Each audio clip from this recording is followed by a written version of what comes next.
and welcome to Autotelic Drive. My name is Pauline Dugald and I'm a peak performance coach, and on this channel I discuss all various subjects that pertain to your performance and how you can enhance yourself while still developing your skills and adjusting yourself for the shifting world. So in this video I want to discuss the subject about as a continuation of the theme that I started in the video, which I called identity crisis. This is the continuation of the idea as to how can we embody an idea, embody an identity based on our chosen profession and not lose ourselves in those values, in those structures that come as part of the territory. And what I want to bring to your attention is that even when you are following specific profession and embodying a specific identity of that person, you still want to be consistent and coherent within your authentic self and the values that authentic self finds the most aligned and the most true for you. So you might have chosen a profession at some point because you were a different person, you had different ideas in mind, and you went in and you began this career of whatever it is that might be your big overarching expanding career that spans entire lifetime for you. And that career might come with specific values and specific ideologies. And so how can you navigate that without losing yourself in it? Well, from one perspective, it's very easy. If those values are not your truth, that is usually when people shift careers. That is usually when they stop doing what it is they were doing and they go on to something else. So, for example, if you were studying for many years a profession such as, for example, law, you became an attorney, you are embodying this identity of a lawyer. It comes with its own territory. It comes with perceptions that other people may have of you. It might even come with a lifestyle. But if that contradicts who you truly on the inside, what brings you joy, then you have two options. You can either adjust the way you do your current profession, or you can transition to another profession altogether.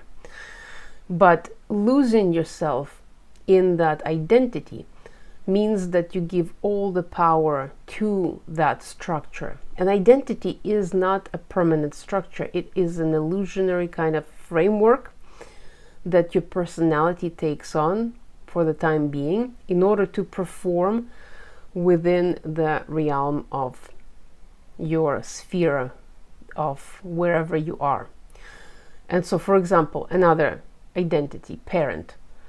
If you are a mother or a father, that is an identity that overexpanding. It is encompassing.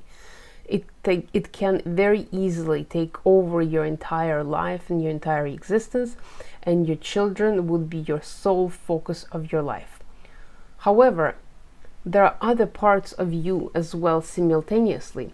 So you're not just a parent, you're not just a mother or father, you are many other things. You can also be a brother or sister, you can be a spouse, you can be a nurse, a supportive worker, you could be so many other identities that live together. You're not just one thing.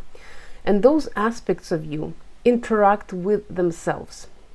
You use a little bit of this and a little bit of that. It's like cooking. You combine different ingredients and you combine different aspects of your identity or different identities together.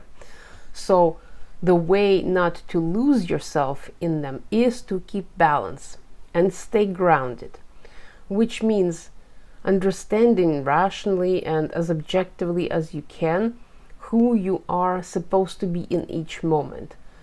Maybe you are a pastor, for example, and a parent at the same time. Well, those are two different identities and two different roles which apply to two different environments. So you wouldn't want to interchange them because that would not serve the purpose. So you know who you are in one environment and you know who you are in a different environment. And not to lose yourself means knowing who you are, where you are, and the purpose of that identity.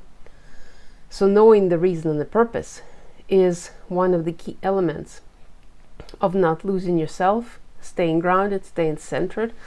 And another key aspect that I want to invite you to try is lighten up about the idea of identity. When you lighten up and you're able to laugh at yourself, at the situation, just keep humorous approach, that can keep you centered through just the definition of the act of laughing. So you can use that in order to keep yourself grounded. So that is what I wanted to say today and express to you. If this was helpful, please leave me a comment. Let me know if anything resonated with you, or if you'd like to hear more on this subject. And if you want to go further, please connect with me or download the Peak Performance Checklist, which I have created for people like you who are busy but driven at the same time. And this one-page document, Peak Performance Checklist, gives you a quick overview of all the areas that you want to pay attention to in order to stay at your optimal. So, trust this was helpful, and thank you very much for watching, and I will see you next time. Bye!